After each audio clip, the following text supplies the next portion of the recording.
Muy buenas gente y sed bienvenidos y bienvenidas al Club de las Tormentas. En este vídeo os voy a explicar la historia de Roshar según el borinismo. Antes de empezar el vídeo debemos tener en cuenta que todos los hechos históricos que voy a contar son desde el punto de vista de la religión Borin. Con esto quiero decir que dependiendo de qué tan avanzados estéis en la saga, hay hechos que ya se habrán demostrado que son ciertos o falsos en mayor o menor medida.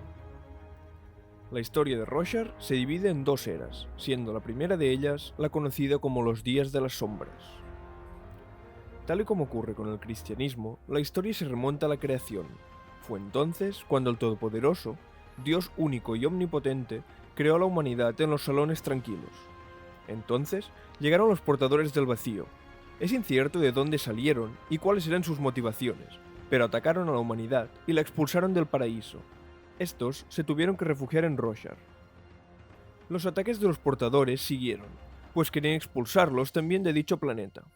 Pero la humanidad, con la ayuda de los heraldos y sus caballeros radiantes, consiguieron combatirlos 99 veces, en las guerras que serían conocidas en el futuro como desolaciones. En la última de ellas, a Aritiam, consiguieron enviar a los portadores del vacío a los salones tranquilos de una vez por todas. Los heraldos los siguieron allí para derrotarlos definitivamente y expulsarlos también del paraíso.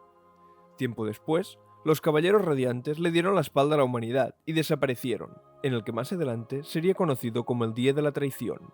Estos hechos dieron final a los Días de las Sombras. No hay una fecha exacta, pues existen distintos autores que citan a Aritiam y otros que citan el Día de la Traición como dicha marca.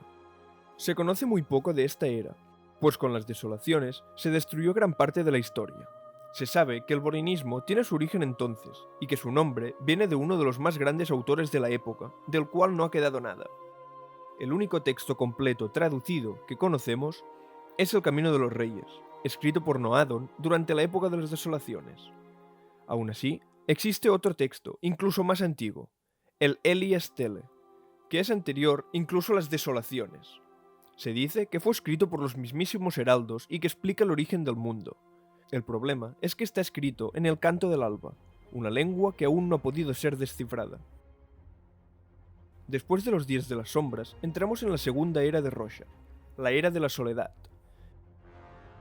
El primer hecho importante de esta fue el colapso de los Reinos Plateados, el cual fue propiciado por la traición de los Radiantes. Dado el caos en el que se sumieron todos los reinos de Roshar, la Iglesia Borin intentó establecer el orden uniendo todos los pueblos del mundo bajo su fe. Los fervorosos se excusaron en que era un mandato del propio Todopoderoso, quien les dijo que debían ser ellos quienes gobernaran el mundo. Pese a que nunca consiguieron establecerse en todo el mundo, llegaron a dominar todo el este de Roshar. Su poder se basaba en la manipulación de la información. Se hicieron copias modificadas de textos antiguos para adaptarlos a sus necesidades. Y se empujaba a los creyentes a creer ciegamente en los fervorosos, en lugar de al Todopoderoso o a los heraldos. Pues los fervorosos decían recibir visiones y profecías directamente de Dios. Por culpa de esto, aún se conserva menos información veraz de los Días de las Sombras. Tal y como ocurre con la mayoría de los imperios, el de la hierocracia se hizo demasiado grande para poder controlarlo, y empezaron a haber fracturas y disidentes. El más importante de estos fue Sadis, quien más tarde sería conocido como el Hacedor de Soles.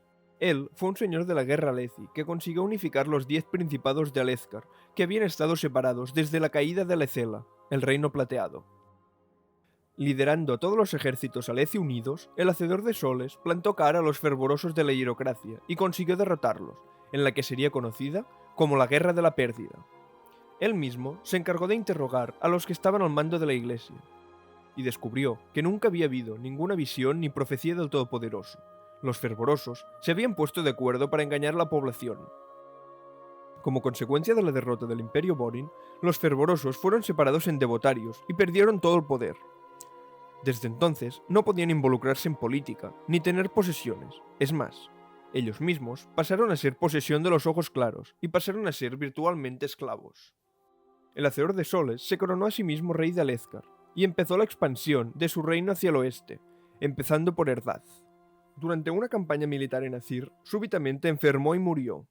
Él estaba tan centrado en la guerra que ni siquiera se molestó en elegir a un heredero de entre sus 10 hijos, provocando que tras su muerte ellos se enfrentaran por la corona y terminaran rompiendo Alethkar una vez más, fundando 10 principados y proclamándose cada uno de ellos un alto príncipe.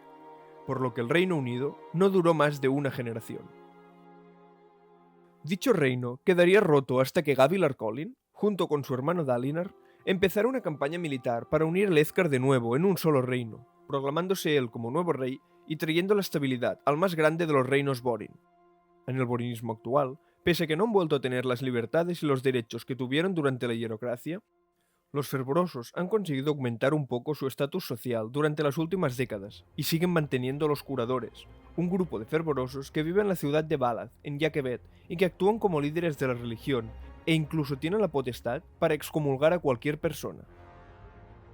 Pues, hasta aquí el vídeo. Si os ha gustado y os interesaría saber más cosas sobre el Archivo de las Tormentas o sobre todo el Cosmere, hacedmelo saber y seguiré subiendo vídeos.